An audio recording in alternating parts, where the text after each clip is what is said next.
Rain washed away 84-year-old Elias Holloway's entire life on a freezing Tuesday morning. Thrown onto the Boston pavement by ruthless developers, his only remaining possession was a shattered silver pocket watch. Nobody knew that crushed, worthless timepiece hid a secret worth millions and a mystery that would ruin a billionaire. Cold November downpours always made the gentrifying streets of Boston's South End look utterly unforgiving, but never more so than the morning Elias Holloway was dragged from his home. For 42 years, Elias had lived in a modest, rent-controlled apartment on the ground floor of a crumbling brownstone on West Chandler Street. He was a quiet, unassuming man with a gentle smile and a profound limp, known to the neighborhood only as the elderly gentleman who fed the stray cats and swept the front stoop every morning. Tobias Fletcher, a 32-year-old struggling horologist, stood inside his failing repair shop across the street, watching the tragedy unfold through his rain-streaked display window. Tobias, or Toby, to the few friends he had left, was a third-generation watchmaker, drowning in the debts his late father had left behind. His shop, Fletcher & Sons Horology, was weeks away from foreclosure. But Toby's own financial ruin vanished from his mind as he witnessed the sheer brutality occurring on the opposite sidewalk. Men in heavy work boots and dark rain slickers were hauling garbage bags, worn furniture, and frail wooden chairs out of Elias's front door, tossing them ruthlessly onto the wet pavement. These were not city marshals. These were private contractors hired by Kensington Harbor Holdings, a predatory real estate development firm owned by the notorious billionaire Bradley Kensington. Kensington had been aggressively buying up properties on the block, bullying elderly tenants into vacating so he could demolish the historic buildings and erect luxury glass condominiums. Elias was the last holdout. Elias stood on the sidewalk, in nothing but a thin wool cardigan and pajama pants, trembling violently in the freezing rain. He pleaded with the burly foreman, a towering man named Victor Briggs, grabbing at the sleeve of the man's jacket. "Please, my medication is in the brown box." Elias's voice cracked, barely audible over the roaring Boston traffic. "And my wife's photographs. Just let me get her photographs." Briggs shoved the old man backward with callous force. Elias stumbled, his bad leg giving out, and he collapsed hard onto the unforgiving concrete. Toby could not watch anymore. He bolted out of his shop, abandoning a delicate antique mantel clock on his workbench, and sprinted across the flooded street. "Hey, back off!" Toby yelled, placing himself between the fallen old man and the foreman. "What is wrong with you? He's an old man." Briggs sneered, wiping rainwater from his thick jaw. "He's a trespasser, kid. Court order came through this morning. Kensington Holdings owns the building now. His junk goes on the curb. If you care so much, take him home with you." Before Toby could retort, a sharp gasp drew his attention downward. Elias was clutching his chest, his face completely drained of color, his breathing shallow and erratic. The shock and the cold had triggered a cardiac event. Toby immediately dropped to his knees, pulling his own dry jacket off and wrapping it around the shivering man. "Call an ambulance," Toby screamed at Briggs. When the foreman just rolled his eyes, Toby fumbled for his own phone with shaking, oil-stained hands and dialed emergency services. As they waited for the paramedics, Elias reached into the pocket of his soaked pajamas with a trembling hand. He pulled out a heavy, tarnished silver pocket watch. It was tethered to a broken chain. Elias pressed it toward Toby, his eyes wide with a desperate, frantic energy that defied his failing heart. "Keep it safe." Elias wheezed, his grip surprisingly strong on Toby's wrist. Don't let Kensington." "I've got you, Elias. Just breathe," Toby said, trying to comfort him. But as Elias's hand went slack, the silver watch slipped from his fingers and rolled into the gutter. At that exact moment, one of Kensington's movers carrying a heavy oak dresser carelessly stepped backward. His heavy steel-toed boot came down squarely on the silver pocket watch. A sickening crunch echoed over the rain. The glass crystal shattered into 100 pieces, and the heavy silver casing caved in on itself, bending the delicate hands and crushing the intricate gears inside. The mover didn't even notice. Toby cursed under his breath, just as the wail of sirens finally cut through the dreary morning air. The paramedics rushed the scene, loading the unresponsive Elias onto a stretcher and hauling him into the back of the ambulance. Toby tried to follow, but they told him he couldn't ride along since he wasn't family. They drove away, leaving Toby standing alone in the rain amidst the scattered, ruined remnants of 84 years of a man's life. Toby looked down at the gutter. Muddy water washed over the crushed silver timepiece. He knelt down and carefully picked it up. It was a disaster. The dial was cracked in half, the mainspring was visibly warped, and the casing was irreparably bent. To anyone else, it was worthless garbage destined for a landfill alongside the rest of Elias's destroyed belongings. But Toby was a watchmaker. He respected time, and he respected the sentimental weight people attached to the objects that measured it. Elias had wanted this protected. Toby wiped the mud from the shattered face with his thumb, slipped the heavy broken watch into his pocket, and walked back to his shop, vowing to fix the unfixable for the old man who had lost everything. Fletcher & Son's horology smelled of brass polish, aged mahogany, and the distinct metallic scent of clock oil. Toby sat at his well-worn oak workbench, the small brass lamp casting a harsh, concentrated halo of light over his tools. Outside, the Boston rain continued to batter the glass, but inside, Toby was lost in a world of millimeters and microscopic gears. The crushed pocket watch lay on the green felt pad before him. After visiting Boston General Hospital and learning that Elias was in the intensive care unit, heavily sedated, and unable to receive non-family visitors, Toby had returned to the shop with a singular obsession. He would restore this watch. He secured his jeweler's loop over his right eye and examined the wreckage. It was a Waltham model, 18999, a sturdy, reliable piece of American horological history. However, the casing was unusually thick, crafted from heavy sterling silver that lacked the typical ornate engravings of the era. The damage from the steel-toed boot was catastrophic.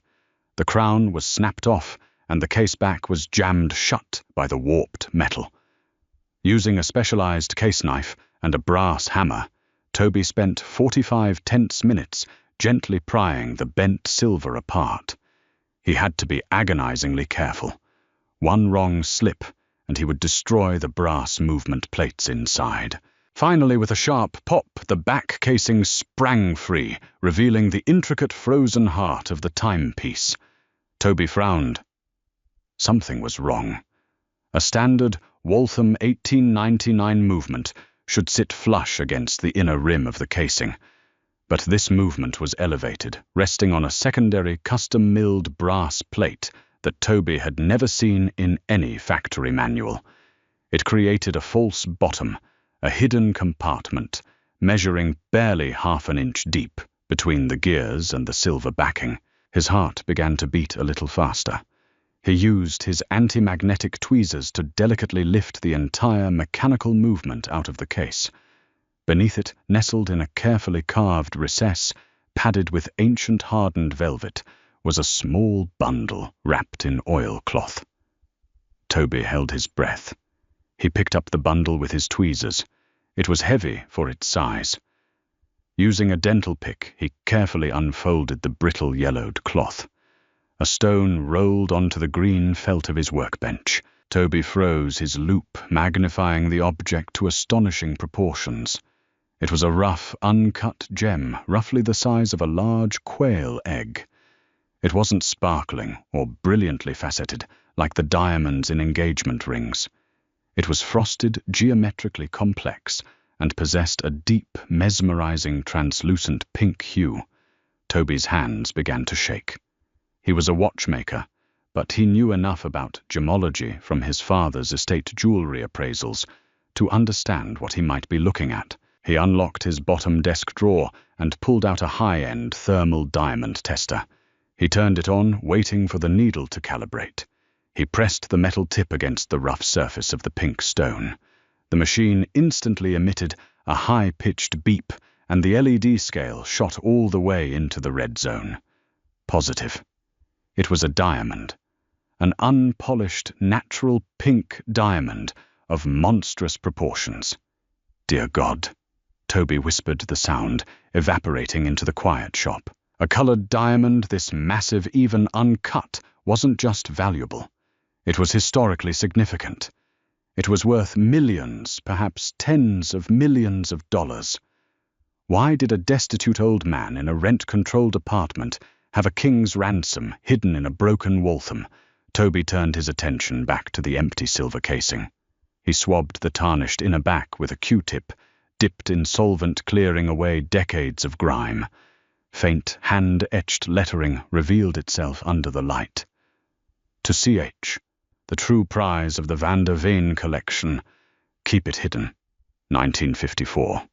Toby immediately turned to his laptop, his fingers flying across the greasy keyboard. He searched, Van der Veen collection, 1954 pink diamond. The results populated instantly, and Toby's blood ran cold. In 1954, a legendary jewel heist occurred at the estate of a Dutch diamond magnate in New York. The crown jewel of the theft was the Rose of Amsterdam, an enormous, rough pink diamond that vanished without a trace.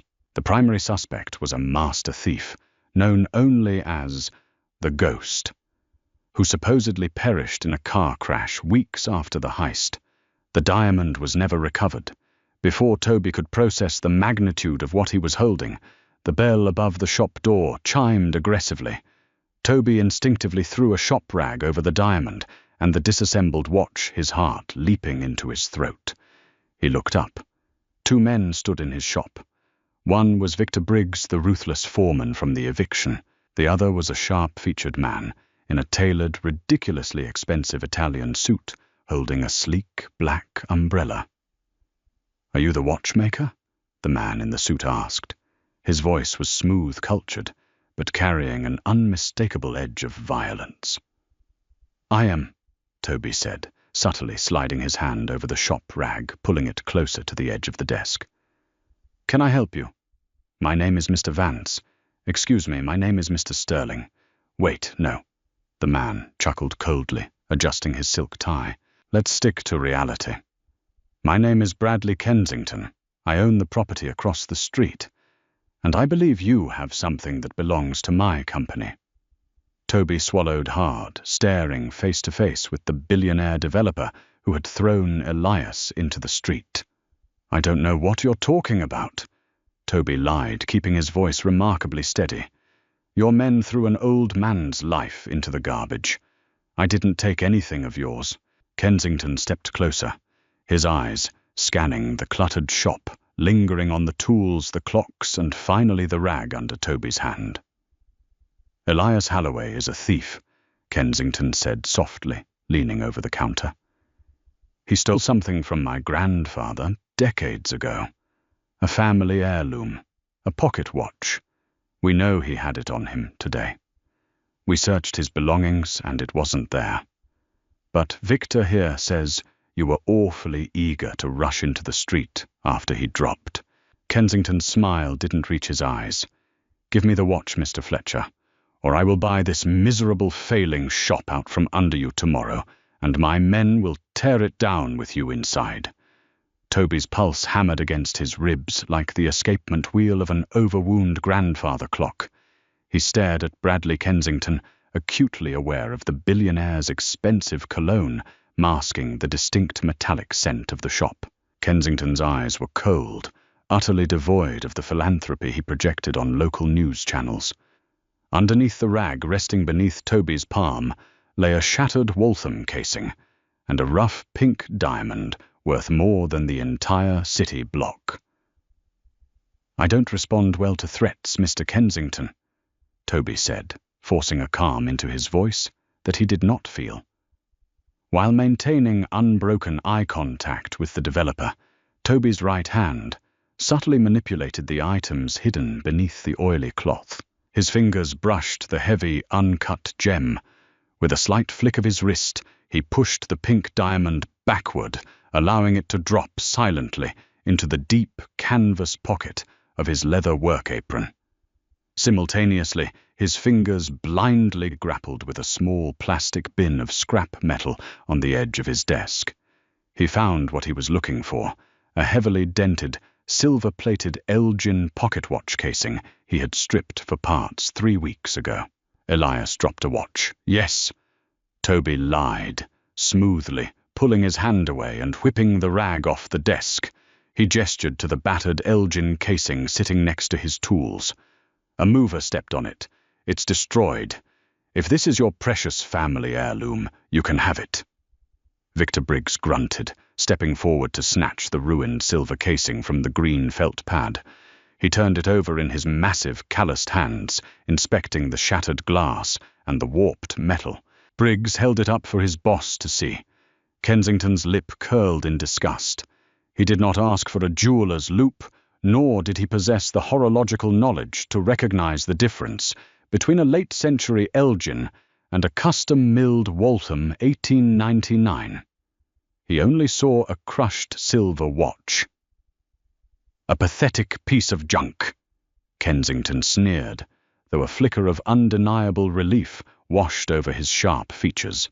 He pulled a silk handkerchief from his breast pocket, wiped his hands, as if the very air of the shop had contaminated him, and turned toward the door.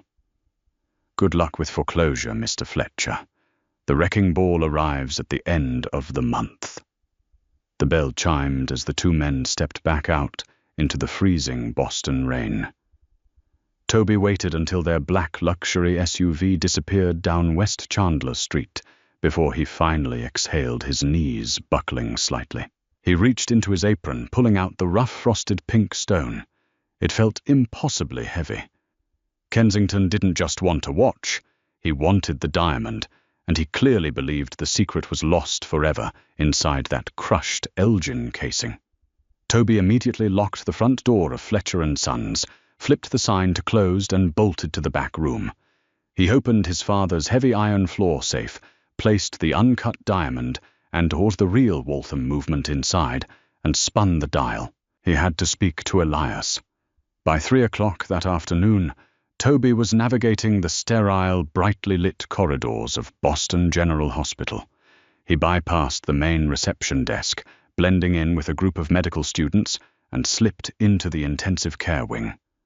Room 412 was quiet, save for the rhythmic beeping of a heart monitor. Elias Holloway lay in the hospital bed, looking infinitely smaller and frailer than he had on the sidewalk. Oxygen tubes were draped over his pale ears, but his eyes fluttered open as Toby approached the rail. Elias. Toby whispered, leaning in close. It's Toby, from the watch shop. The old man's cloudy eyes focused. A weak, trembling hand reached out, grabbing Toby's wrist with surprising desperation. The Waltham. It's safe, Toby assured him quickly, keeping his voice incredibly low. Elias, listen to me. I opened the false back. I found the stone, the pink diamond. Toby expected panic, but Elias merely closed his eyes, a profound, heavy sigh escaping his cracked lips. The rose, the old man rasped. You found the rose of Amsterdam. Kensington came to my shop looking for it, Toby urged, pulling up a plastic chair. He thinks he has the watch now, but I gave him a fake. Elias, why do you have a stolen diamond from 1954? The internet says it was taken by a thief called the Ghost. A bitter, humorless smile touched Elias's face. The Ghost wasn't a thief. It was a partnership. 2 men. My older brother, Charles Holloway, and William Kensington, Bradley's grandfather. Toby listened in stunned silence as the real history of the 1954 heist spilled from the old man's lips. Charles Halloway had been a brilliant safecracker hired by the wealthy, corrupt William Kensington to steal the diamond from a rival Dutch magnate. The plan was flawless, but William betrayed Charles. He tipped off the police intending to take the diamond and let Charles rot in federal prison. Charles knew William was a snake. Elias coughed, his monitor spiking slightly. Before the cops cornered him, Charles swapped the real diamond with a glass replica. He hid the true rose inside his pocket, a watch he managed to mail to me, his little brother, the day before he died in a police shootout. Toby's mind raced. So the Kensington Empire was built on stolen wealth. Yes, Elias finished softly. William Kensington used the glass fake to leverage power, never realizing he was duped until decades later. When he found out, he spent his whole life looking for my brother's watch. He passed that obsession down to his grandson Bradley. They wanted to destroy the evidence and claim the real stone. I swore to Charles I would never let them have it. Toby sat back, the weight of a 70-year-old vendetta settling onto his shoulders. Bradley Kensington wasn't just gentrifying a neighborhood. He was systematically destroying Elias to tie up a billion-dollar family crime. "We have to go to the police," Toby said firmly. Elias shook his head weakly. "Kensington owns half the precinct. He will twist the story. He will claim the watch belongs to his grandfather, and the diamond is his inheritance. You're just a watchmaker, Toby. He will crush you like a bug." "I fix broken things for a living, Elias," Toby said, his eyes hardening with a sudden dangerous resolve. "And Bradley Kensington just left a very big, very broken gear in his machine. We aren't going to the local police. We are going to set a trap." For the next 48 hours, Fletcher & Sons Horology remained closed to the public. Behind the drawn shades, Toby was not repairing mainsprings or polishing brass. He was meticulously orchestrating the downfall of a billionaire. He knew Kensington would eventually realize the Elgin casing was a decoy. A man that, wealthy and paranoid, would inevitably hire a metallurgist or an appraiser to examine the ruined metal, and the moment they noticed the lack of a false bottom, Kensington's wrath would be apocalyptic. Toby had a very narrow window to act. Using encrypted messaging channels he learned from his younger, tech-savvy sister, Toby reached out to two specific entities. The first was the FBI's art crime team in Washington, D.C., bypassing local Boston authorities entirely. The second was a fiercely independent investigative journalist named Clara Mitchell, renowned for exposing corporate corruption and immune to Kensington's financial intimidation. Toby laid out the bait. He sent an anonymous email to Kensington Holdings' private server. It contained only 3 things: a high-resolution photograph of the rough pink diamond resting on the factory serial number of the Waltham 1899 movement, a copy of the etching from the silver case to CH, the true prize of the Van der Veen collection. A time and place: Fletcher & Sons. Midnight. Come alone or I melt the stone. The threat of melting a diamond was scientifically absurd. Diamonds burn at extreme temperatures, but they don't melt like gold. But Toby gambled that Kensington's arrogant desperation would override his scientific logic. At 11:45 p.m. on Thursday night, the rain had finally stopped leaving the streets of the South End, slick and shimmering under the amber streetlights. Toby sat at his workbench, the single brass lamp illuminating the pink stone resting openly on the green felt pad. The shop was dead silent. Behind the heavy mahogany clock cabinets in the shadows, 3 armed FBI agents stood perfectly still. In the back office, Clara Mitchell sat with a pair of high-definition audio recorders linked to a microphone taped under Toby's desk. At precisely midnight, the front door's deadbolt clicked. Kensington hadn't bothered to knock. He had brought a master lockpick. Bradley Kensington stepped into the shop, his tailored cashmere coat immaculate. He was alone, just as demanded. His eyes immediately locked onto the glowing pink gem under the lamp. A look of primal, unrestrained greed washed over his face. "You are a very foolish young man, Mr. Fletcher," Kensington said, his voice echoing in the quiet room. He reached into his coat pocket and withdrew a suppressed handgun, aiming it squarely at Toby's chest. "Did you really think you could extort me?" "I don't want your money," Toby replied, keeping his hands flat on the desk. "I want to know why you threw an 84-year-old man out in the freezing rain to die over a pocket watch." Kensington chuckled, stepping closer, his eyes never leaving the diamond. "Elias Holloway is a rat sitting on a gold mine. My grandfather William planned that heist. He orchestrated the theft of the Rose of Amsterdam. Charles Holloway was just hired help who got greedy and stole it from us. So your family didn't own the diamond," Toby pressed, ensuring the microphone caught every syllable. "Your grandfather stole it from the Dutch. Wealth belongs to those who have the vision to take it," Kensington sneered, stopping just inches from the desk. "My family built an empire, while the Holloways rotted in rent-controlled squalor. That stone is my legacy. It proves my grandfather was the mastermind, not some phantom thief. Now slide it across the desk and I might just let you keep this miserable shop." Toby didn't move the diamond. Instead, he looked past Kensington and nodded into the darkness. "I think we've heard enough, Mr. Kensington," a commanding voice rang out from the shadows. The overhead fluorescent lights slammed on, blindingly bright. Kensington whipped around, his gun raised, but he froze. 3 FBI agents had their weapons drawn and leveled at his head. "FBI Art Crime Team," the lead agent barked, stepping forward. "Drop the weapon now." The color drained from Bradley Kensington's face. The suppressed handgun clattered onto the hardwood floor. He looked back at Toby, his jaw slacked in utter disbelief, realizing the magnitude of his fatal error. He hadn't just confessed to extortion and armed assault. He had just provided a recorded confession to his family's involvement in one of the most famous unsolved heists of the 20th century.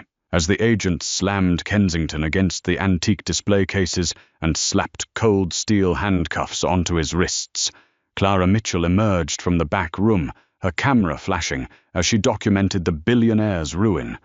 The aftermath was swift and brutal.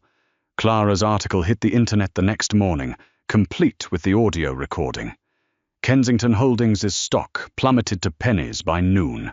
The federal government seized the company's assets, freezing the development on West Chandler Street indefinitely. The Rose of Amsterdam was officially authenticated, and per international law returned to the descendants of the Van der Veen family in the Netherlands. Because the stone was legally recovered from a secondary crime scene by a civilian, Toby and Elias were entitled to a standard international finder's fee. 6 months later, the sun shone brightly over the South End. Elias Holloway, walking with a brand-new custom cane, stood outside the brownstone on West Chandler Street. He wasn't a tenant anymore. Using his half of the $4 million finder's fee, Elias had bought the entire building outright. Across the street, Fletcher & Sons Horology boasted a new awning and a fully restored storefront. Toby sat at his workbench in the warm afternoon light. He was carefully assembling a beautiful, pristine Waltham 1899 pocket watch. It didn't hold any hidden diamonds or dark secrets. It was just a watch rebuilt from the ground up, keeping perfect time. He polished the silver casing, smiled, and prepared to walk it across the street to give it to an old friend. Wow, what a story! If you were captivated by this incredible tale of hidden treasure, billionaire takedowns and justice for an old man, please hit that like button. Share this video with your friends who love real-life mysteries, and don't forget to subscribe to our channel for more amazing storytelling and historical twists. Ring the notification bell so you never miss an upload. Let us know in the comments what you would do if you found a secret diamond.